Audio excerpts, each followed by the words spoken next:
Hello guys, আমি পিঙ্কি চলে এসেছি মিনি ব্লগ নিয়ে। দেখুন, এখানে আমার পরিবারের লোকজন নিয়ে আমি বেরিয়েছি। একটা মেলা হয়েছে এখানে, মা শীতলার পুজো হচ্ছে। মা শীতলা এখানে আমাদের খুবই জাগ্রত। হ্যাঁ, মানুষ যা যা মনের ইচ্ছে বলে সেগুলো মা শীতলা সবই পূর্ণ করে। তা মায়ের কাছে এসেছি আমরা। আমাদের পাড়ার মধ্যেই হচ্ছে, ছোট্ট একটা মেলা হয়েছে দেখুন। হ্যাঁ, সেই মেলাতেই আমরা ঘুরতে এসেছি আমাদের পরিবারের সবাইকে নিয়ে, বাচ্চাদের নিয়ে। হ্যাঁ, যদি আপনাদের এই ব্লগটা ভালো লাগে অবশ্যই চ্যানেলটি সাবস্ক্রাইব করবেন আর জানাবেন আমাকে কমেন্টসে যে আপনাদের কেমন লাগছে। তাহলে আমি আরও এরকম ব্লগ নিয়ে আসবো, ছোটো মিনি ব্লগ।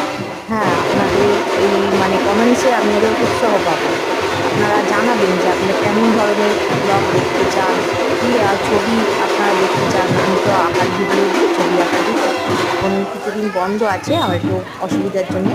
আর আপনারা সবাই ভালো থাকবেন, শান্তিতে থাকবেন, সুস্থ থাকবেন। নমস্কার।